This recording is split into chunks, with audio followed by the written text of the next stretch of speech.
नमस्कार प्रिय विद्यार्थियों, आपके YouTube चैनल जी टी पर आपका स्वागत है।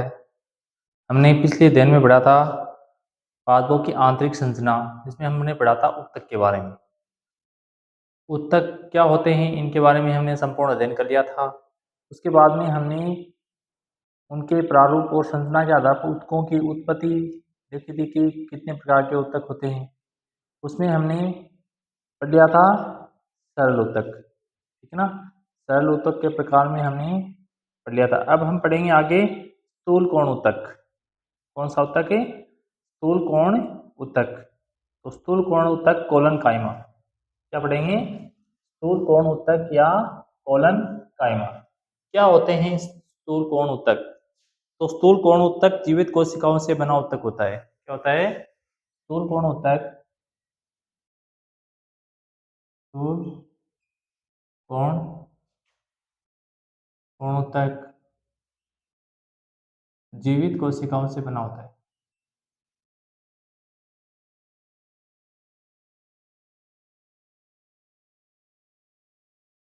कोशिकाओं से बना होता है।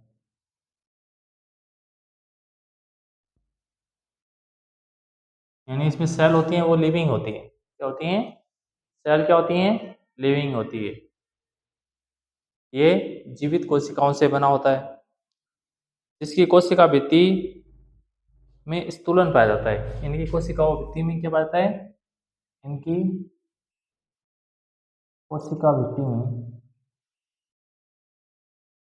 कोशिका भित्ति में स्थूलन पाया जाता है।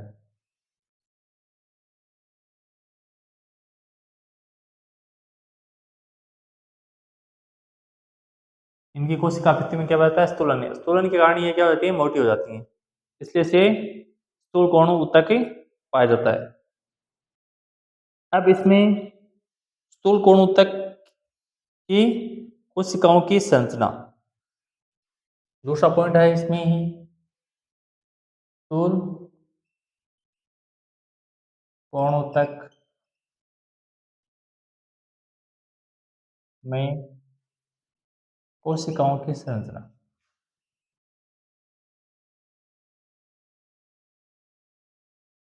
कोशिकाओं की संरचना किस प्रकार की होती है? संरचना स्थूल कोण उत्तक में कोशिकाओं की संरचना। अब संरचना में देखें तो हम स्थूल कोण उत्तक की आकृति व आकार मर्दूतकीय कोशिकाओं के समान होती है। यानी इसकी आकृति व आकार कैसा होता है? जो मर्दूतक की कोशिकाएं होती हैं वैसा ही होता है। तो इनकी इनकी संरचना व आकार मर्दूतकीय कोशिकाओं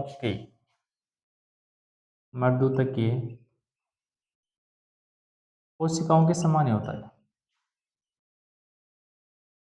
कोशिकाओं के समान होता है।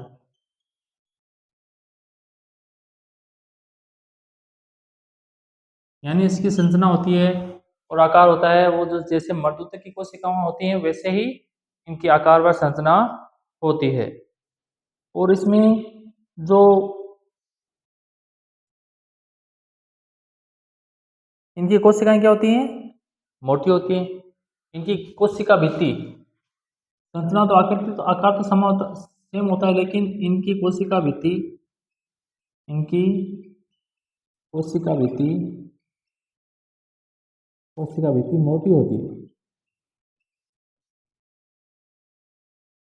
मोटी होती है। इनकी कोशिका क्या होती है? मोटी होती है। अब स्थूल कोणोत्तक के प्रकार, इतना बढ़िया बहुत है इसमें। अब इसमें स्थूल कोणोत्तक के प्रकार, कितने प्रकार के स्थूल कोणोत्तक पाए जाते हैं? के प्रकार, टाइप ऑफ स्थूल कोण उत्तक कितने प्रकार के होते हैं? 3 प्रकार के। कितने प्रकार के? 3 प्रकार के। पहला है पट्टिका स्थूल कोण उत्तक। पहला कौन सा है? पट्टिका स्थूल कोण उत्तक।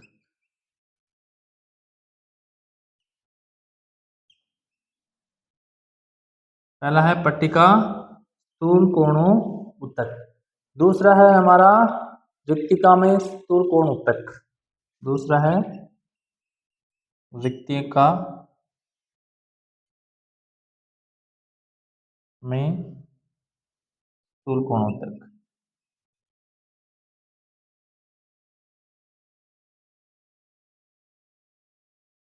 तीसरा है, दूसरा क्या है, रिक्तिका में स्थूल कोण उत्तक। तीसरा क्या है, कोणीय स्थूल कोण उत्तक। कोणीय स्थूल कोण उत्तक, ये प्रकार है। ठीक है ना, ये क्या है, प्रकार है। पहला है स्थूल कोण उत्तक के प्रकार, यानी पहले तो इसकी संरचना क्या होती है। पहले तो होते क्या है, ये होते हैं क्या है, इसमें जो कोशिकाएं होती हैं वो लिविंग होती हैं, यानी जीवित होती हैं, तथा इनमें जो होता है वो कोशिका में स्थूलन पाया जाता है। फिर इसकी संरचना, संरचना क्या होती है, इसकी आकार व संरचना कैसी होती है, जैसे मर्दूतक की कोशिकाएं होती हैं उनके आकार की इसकी संरचना होती है।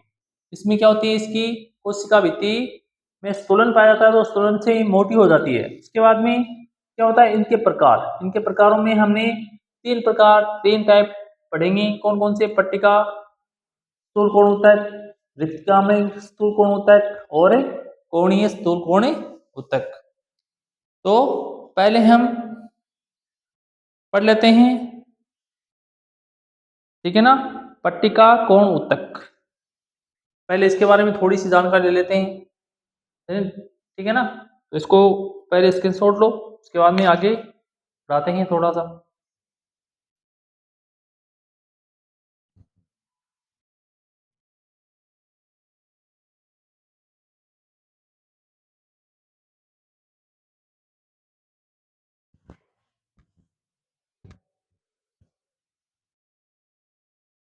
चलो लिख लिया होगा।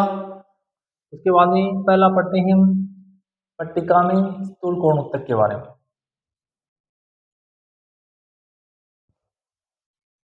पहला पढ़ते हैं हम पट्टिका में स्थूल कोण उत्तक।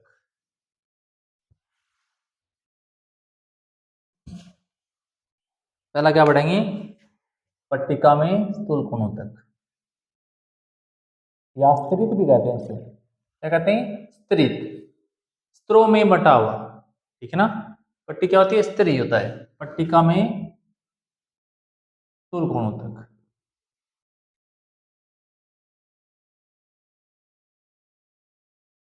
क्या होता है पट्टिका में स्थूल कोण उत्तक, इसके बारे में थोड़ी सी जानकारी आपको दे देता हूं। इसमें क्या होता है, इनमें मुख्यतः, मुख्य रूप से स्पर्श रेखाएं, रेखीय भित्तियों का स्तूलन होता है। इसमें मुख्य रूप से स्पर्श रेखीय भित्तियों का स्तूलन होता है, ठीक है ना, जो एक पट्टी की तरह पट्टित होती हैं। इसमें मुख्य रूप से, इसमें मुख्य रूप से, मुख्य रूप से स्पर्श रेखीय, स्पर्श रेखीय, स्पर्श रेखीय भित्तियों का स्तूलन होता है।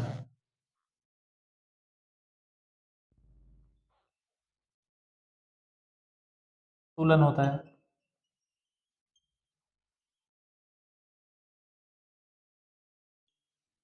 जो किसके समान पट्टित होती हैं, एक पट्टियों का समान। इसमें स्तूलन पट्टी की तरह पट्टित होता है, ठीक है ना। इसमें स्तूलन पट्टियों के रूप में पट्टित होता है,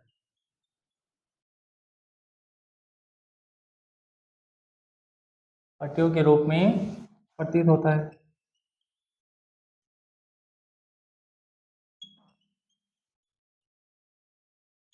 इसलिए इसे पट्टिका में स्तूलन कहते हैं, स्थूल कोणोत्तक कहते हैं। क्या होता है, इसमें स्थूलन स्पर्श रेखीय स्थूलन पाया जाता है। और इसमें ये क्या होती है, एक पट्टी की तरफ, जैसे पट्टी होती है ना वैसे प्रतीत होता है, इसलिए से क्या कहते हैं, स्थूल कोण उत्तक कहते हैं। ठीक है ना। जैसे उदाहरण, सूरजमुखी के तने में,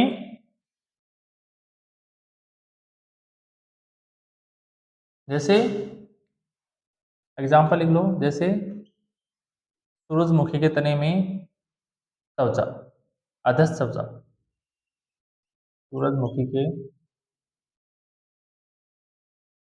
सूरजमुखी के पौधे में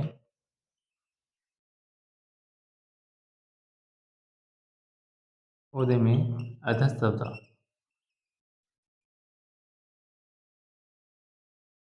अधस्थ त्वचा, ये क्या होता है, इसमें क्या होता है, जैसे स्थूल कोण उत्तक में एक क्या होता है, इसमें एक ऐसे स्तर पाया जाता है, क्या कहते हैं, एक पट्टिका में स्तर होता है, ऐसे ऐसे एक पट्टिका में स्तर पाया जाता है। ठीक है ना। एक पट्टियां से इसमें स्थूलन पट्टियों के रूप में होता है, तो इसे क्या कहते हैं, स्थूल कोण उत्तक कहते हैं। इसमें पट्टियां क्या होती है, ऐसे पट्टियों में क्या पाया जाता है, स्थूल कोण उत्तक पाया जाता है। और इसमें जैसे एक पट्टियां और पाई जाती है, ऐसे पट्टियां पाई जाती है इसमें। ठीक है ना। ऐसे इसमें पट्टियों के रूप में स्तरित होता है, यानी पट्टिकाएं पाई जाती हैं। कोशिकाओं की क्या पाई जाती हैं, ऐसी पट्टिकाएं पाई जाती हैं, तो उसे क्या कहते हैं, स्थूल कोण उत्तक कहते हैं। अब दूसरा लिख लो, दूसरा क्या है, दूसरा क्या लिखा था, रिक्तिका में स्थूल कोण उत्तक। दूसरा क्या लिखा था, रिक्तिका में स्थूल कोण उत्तक।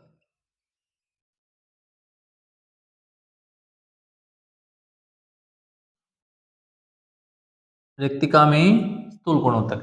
अब रिक्तिका में स्थूल कोण उत्तक में क्या होता है, देखो कुछ पादपों जैसे उसमें अंतरकोशीय अवकाश के चारों तरफ कोशिका भित्ति में स्थूलन पाया जाता है। कुछ कोशिकाएं होती हैं जिसमें अंतराकोशिकीय अवकाश पाया जाता है, और अंतराकोशिकीय अवकाश के चारों तरफ कोशिका भित्ति का स्थूलन पाया जाता है, तो उसे क्या कहते हैं, रिक्तिका में स्थूल कोण उत्तक कहते हैं। तो कुछ पादपों में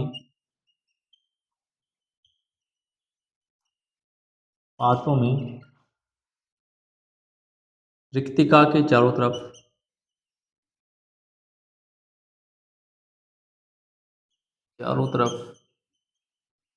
कोशिकाओं का स्थूलन पाया जाता है, कोशिका भित्ति का स्थूलन पाया जाता है,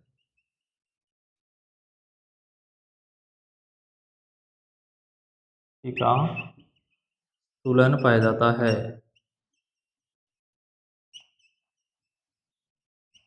इसलिए इसे क्या कहते हैं, रिक्तिका में स्थूल कोण उत्तक कहते हैं। ठीक है ना। इसमें जैसे मालवा है, साल्विया है, एग्जाम्पल मालवा है, साल्विया है आदि पादपों में, इनमें क्या होता है, कोशिका भित्ति में रिक्तिका पाई जाती है। रिक्तिका अंतःकोशिकीय अवकाश या रिक्तिकाई की बात है, जिसमें क्या होता है, इसमें कोशिकाओं के चारों तरफ इसमें भित्ति का स्थूलन पाया जाता है, तो इसे क्या कहते हैं, रिक्तिका में स्थूल कोण उत्तक कहते हैं। ठीक है ना। अब है कोणीय स्थूल कोण उत्तक। तीसरा है कोणीय स्थूल कोण उत्तक।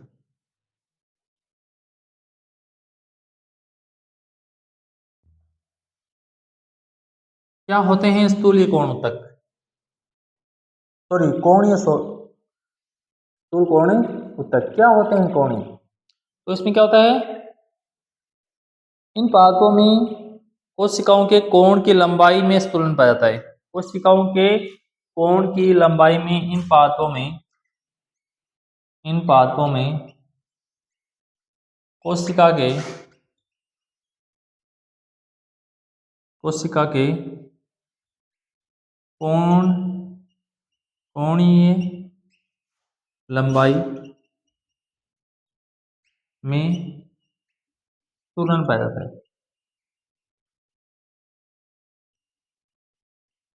तुलन पाया जाता है। जैसे